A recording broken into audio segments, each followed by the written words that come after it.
तो थायरिस्टर जो है वो हमारे पास सेमीकंडक्टर डिवाइसेस की एक फैमिली है।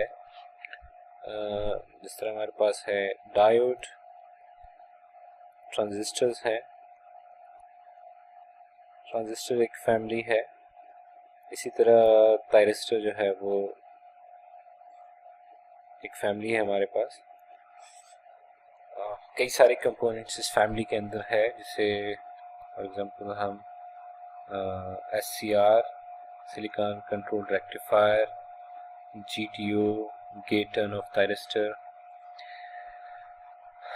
IGCT, ये हमारे पास स्टार्टिंग पॉइंट है कंट्रोल रेक्टिफायर्स का। अभी तक जो हम डिस्कस कर रहे थे वो अनकंट्रोल्ड रेक्टिफायर्स थे, और अनकंट्रोल्ड रेक्टिफायर्स के अंदर हमारे पास जो डिवाइस यूज हो रही थी वो थी डायोड। ठीक है, क्योंकि डायोड एक इटसेल्फ अनकंट्रोल्ड डिवाइस है। उसमें आपके पास टर्न ऑन या टर्न ऑफ करने का कोई जरिया नहीं है, कोई गेट सिग्नल आप उसको दे के खुद नहीं ऑन करवा सकते। जब उसकी क्रॉस पोलैरिटी उसके एनोड की वोल्टेज उसकी कैथोड के रिस्पेक्ट से पॉजिटिव होगी तो ऑटोमेटिकली वो ऑन हो जाएगा, फिर आप उसके ऑन को नहीं रोक सकते।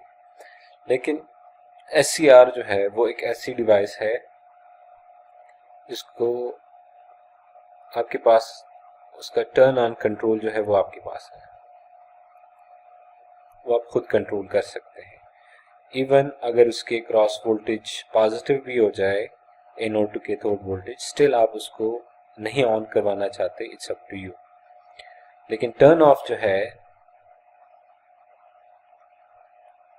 टर्न ऑफ उसका अनकंट्रोल्ड है। स्पेसिफिकली मैं उसकी बात करूं अगर SCR की, ये अनकंट्रोल्ड है। जिस तरह डायोड ऑफ होता है उसी तरह ये भी ऑफ होता है कि करंट इसके थ्रू जीरो हो गई तो खुद ही वो ऑफ हो जाता है। तो स्ट्रक्चर अगर मैं इसका यहाँ पे ड्रॉ करूं तो ये एक SCR का मैं स्ट्रक्चर ड्रॉ कर रहा हूँ। इस फैमिली में हमें SCR चाहिए कंट्रोल्ड रेक्टिफिकेशन के लिए। तो हमारे पास है PN डिवाइस। इसके अंदर 4 लेयर्स हैं, 4 लेयर डिवाइसेस हैं, और यहाँ पे जंक्शंस हैं। Let me just call J1, J2, J3। तो हम यहाँ पे भी यूज करते हैं कि एनोड है हमारे पास और एक कैथोड है। तो एनोड और कैथोड जो है हमारे पास, इसमें भी टर्म यूज करते हैं हम। और एनोड और कैथोड के अलावा टर्म्स काफ़ी सारे डायोड से रिलेटेड है कि अगर हम रिवर्स वोल्टेज अप्लाई करते हैं, अगर हम वोल्टेज अप्लाई करते हैं एनोड को विद रिस्पेक्ट टू कैथोड, अगर हम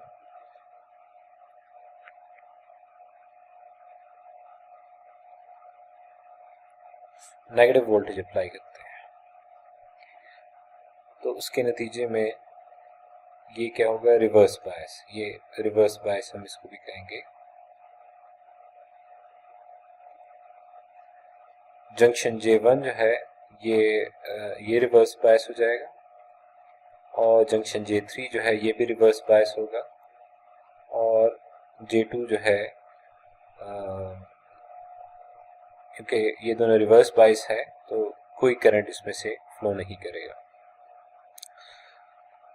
तो इसका मकसद मतलब ये हुआ कि जब हम नेगेटिव वोल्टेज अप्लाई करेंगे तो उस टाइम पे इसमें से कोई करंट नहीं फ्लो करेगा, और अगर हम इसको फॉरवर्ड वोल्टेज अप्लाई करते हैं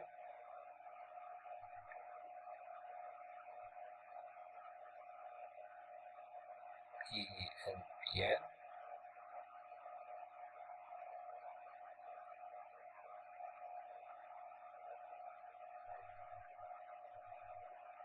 अगर इसको फॉरवर्ड वोल्टेज अप्लाई करते हैं तो फॉरवर्ड वोल्टेज जंक्शन J1 को फॉरवर्ड बायस कर देगा, जंक्शन J3 जो है ये भी फॉरवर्ड बायस हो जाएगा, और जो J2 है ये रिवर्स रहेगा। मीन्स ये कंडक्ट नहीं करेगा, क्योंकि सिर्फ यहाँ तक हमने पॉजिटिव वोल्टेज अप्लाई किए, यहाँ पे हमने नेगेटिव वोल्टेज अप्लाई किए। सिर्फ हम ये कह सकते हैं कि कंडक्ट नहीं करेगा। अब अगर इस वोल्टेज को इस फॉरवर्ड वोल्टेज को इतना हम बढ़ा देते हैं कि वो एक फॉरवर्ड ब्रेकडाउन अकर कर देता है, इस जंक्शन की अगर फॉरवर्ड ब्रेकडाउन अगर हो जाए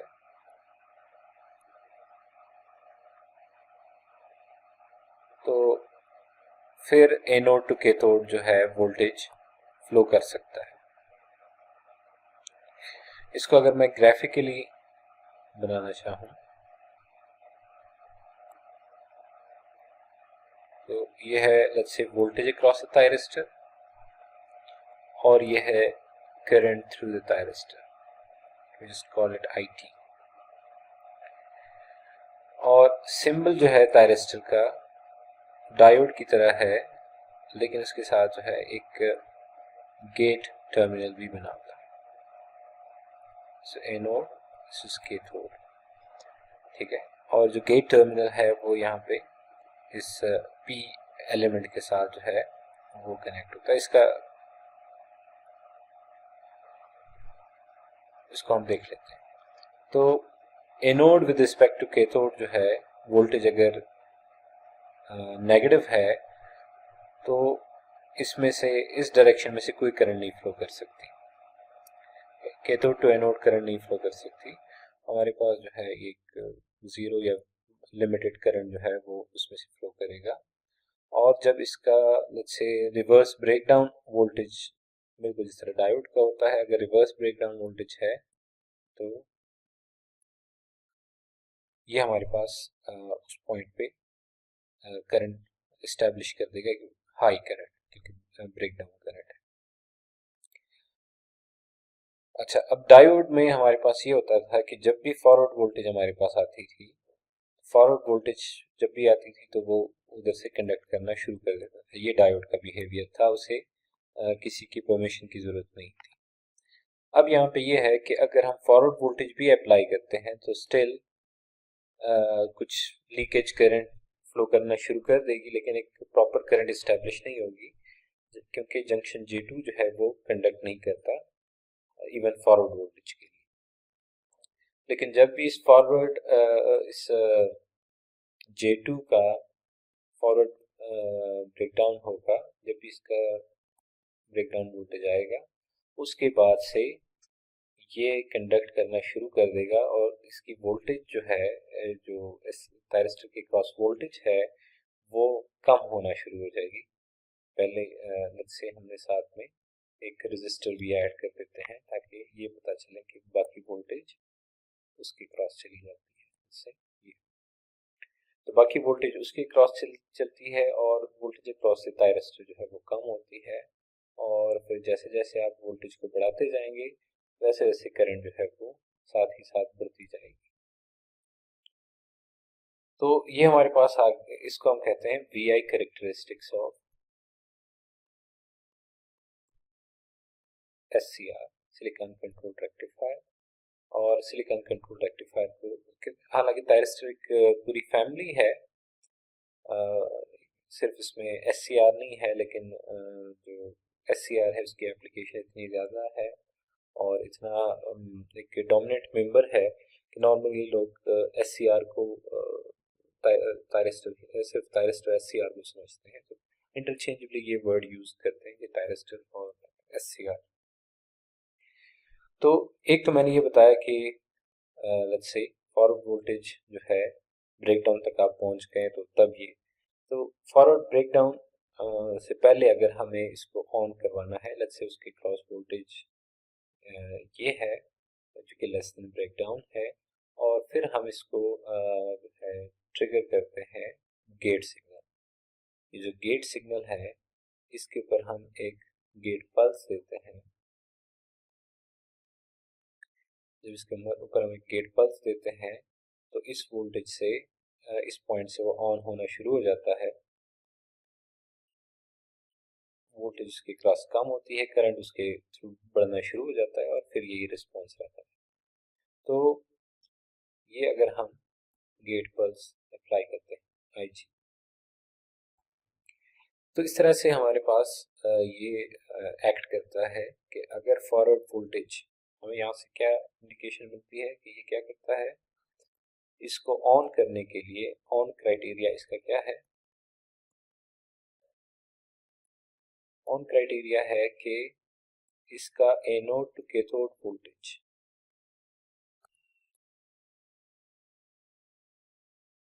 एनोड टू कैथोड वोल्टेज ये पॉजिटिव हो,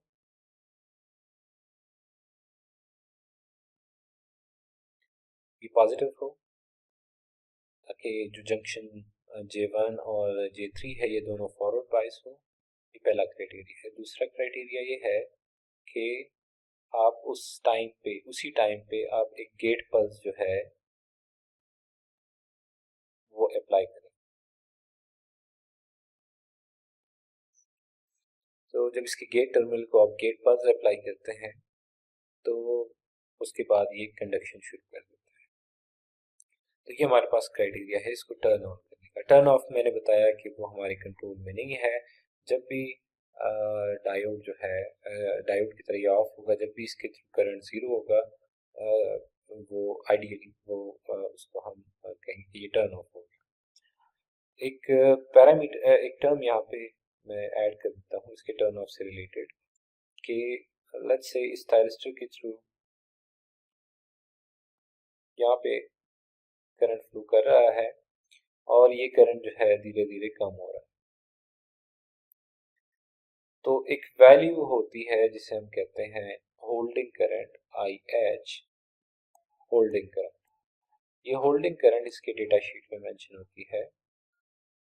ये होल्डिंग करंट से जब भी कंडक्शन करंट जो है वो नीचे आएगी तो थायरिस्टर जो है अपने ऑफ स्टेट में स्विच कर जाएगा। तो हम इस होल्डिंग करंट को अपने अगर हम आइडियल कैरेक्टरिस्टिक्स इस थायरिस्टर के बनाना चाहें तो वो कुछ यूं होंगे कि लेट्स से ये हमारे पास है एनोड कैथोड वोल्टेज उसका थायरिस्टर का, या इसको VT मैंने ऊपर कहा तो इसको यहाँ पे भी VT कर देता हूँ। तो VT IK IA। तो जब रिवर्स वोल्टेज आएगी तो कोई करंट नहीं फ्लो करेगा, आइडियल कैरेक्टरिस्टिक्स। जब फॉरवर्ड वोल्टेज आएगी तब भी कोई करंट नहीं फ्लो करेगा जब तक कि गेट सिग्नल अप्लाई ना हो, और जब गेट सिग्नल अप्लाई होगा तब जो है उसके क्रॉस ड्रॉप जीरो होगा। तो अगर आप इसको डायोड से कंपेयर करें उसकी कैरेक्टरिस्टिक, आइडियल कैरेक्टरिस्टिक यूं थी, नेगेटिव वोल्टेज को ब्लॉक करता था, ये था हमारे पास VD और ID हम इसको कहते हैं, this one was for diode, और ये हमारे पास है थायरिस्टर की। तो डायोड जो है वो हमारे पास उसको नहीं ब्लॉक कर सकता था फॉरवर्ड वोल्टेज को, इस रीजन में वो बेबस था। जब भी वोल्टेज आती थी जब भी वोल्टेज आती थी पॉजिटिव, उसके क्रॉस वो ऑन हो जाता था। थायरिस्टर में अब ये कैपेबिलिटी है कि वो टर्न ऑन को डिले कर सकता है। ये इंपॉर्टेंट बात है कि वो टर्न ऑन को डिले कर सकता है। वो अगर उसके क्रॉस वोल्टेज पॉजिटिव आ भी गई है वो स्टिल ऑफ रह सकता है और कुछ देर के बाद ऑन होके वो कुछ कंट्रोल अपने पास, मतलब आप अपने पास कंट्रोल रख सकते हैं कंडक्शन का। ओके, तो ये हमारे पास आइडियल कैरेक्टरिस्टिक आ गई है कि हम ये कैरेक्टरिस्टिक यूज करेंगे कि जब ऑन है थायरिस्टर तो उसके क्रॉस वोल्टेज 0 है, और जब वो ऑफ है थायरिस्टर के थ्रू जो करंट है वो आई टी कह देता हूँ या आई ए, वो 0 है। और जो होल्डिंग करंट है, मैंने बताया कि उससे नीचे जब करंट आ जाती है तो थायरिस्टर ऑफ स्टेट में चला जाता है। हम कहते हैं कि लेट्स से होल्डिंग करंट भी 0 है, कि जब वो उसके थ्रू करंट 0 हो जाती है तब वो ऑफ स्टेट में चला जाता है। तो इन कैरेक्टरिस्टिक्स को हम यूज करेंगे कंट्रोल्ड रेक्टिफिकेशन के लिए। कि एक कॉमन तरीका यूज करते हैं हम नॉर्मली अपने इस थायरिस्टर के बिहेवियर को समझने के लिए, और वो होता है टू ट्रांजिस्टर मॉडल। नॉर्मली ये यूज होता है। वो है कि आप इस थायरिस्टर को रिप्रेजेंट करते हैं एक टू ट्रांजिस्टर के फॉर्म में। हमारे पास है पी एन, और इसके अगर आप जो इसको अगर आप मिडिल को दो सेक्शन में कुछ यूं डिवाइड कर दें तो आप ये देख सकते हैं कि एक आपके पास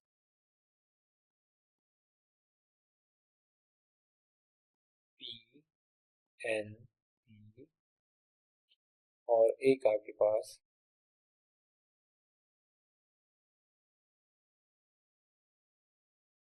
एन पी एन।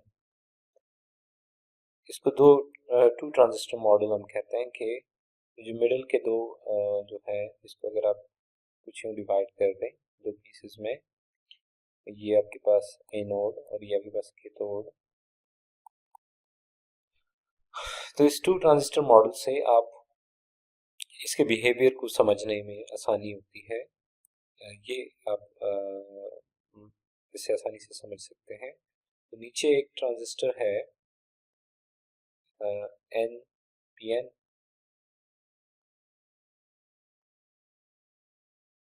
ठीक है, ये उसका कैथोड है। और ऊपर हमारे पास है एक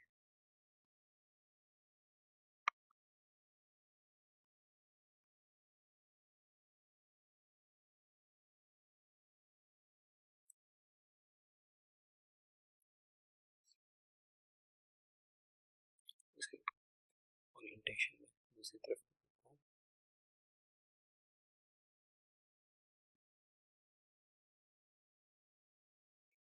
ठीक, तो ये हमारे पास जो है एक एन पी एन यहाँ पे आ गया, और जो दूसरा है एनोड उसका यहाँ पे है एक पी एन पी, तो उसका इमिटर यहाँ पे, कलेक्टर यहाँ पे।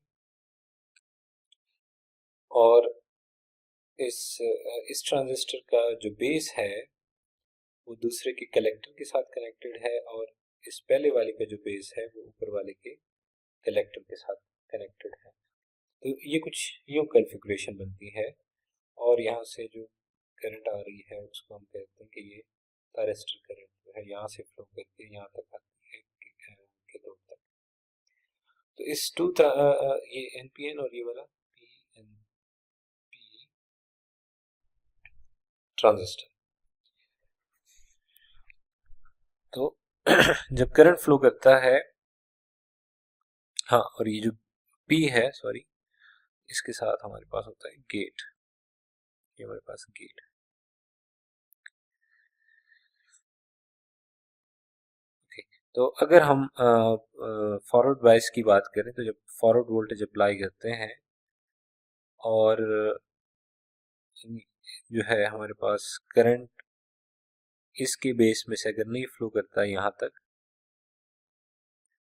इस पीएनपी के बेस में से अगर नहीं फ्लो करता तो ये ऑन नहीं होता।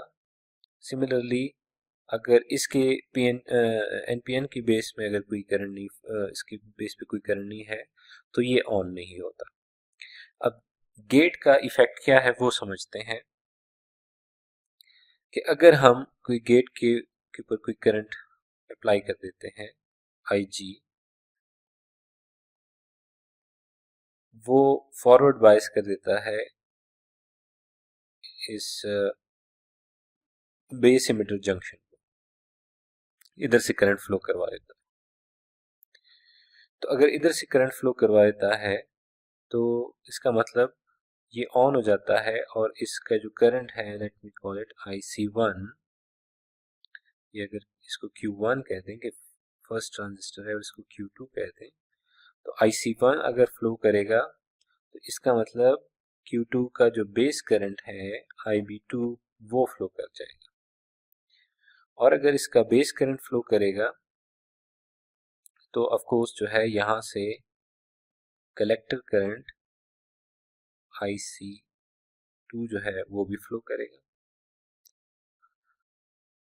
तो अब कलेक्टर करंट अगर फ्लो करना शुरू कर दिया है तो वो इस ट्रांजिस्टर 1 को, इस Q1 को ऑन रखेगा। अब होगा ये कि अगर इवन आप इस गेट में से इस सिग्नल को हटा भी दें, ये मतलब एक पल्स है, मैंने यहाँ पे इसको रिमूव कर दिया, हटा दिया, स्टिल अब ये जो कलेक्टर करंट है यहाँ बेस में से फ्लो करता रहेगा और उसके नतीजे में ये ऑन ही रहेगा। अब इस प्रोसेस को आप कह सकते हैं कि ये एक रीजेनरेटिव प्रोसेस है।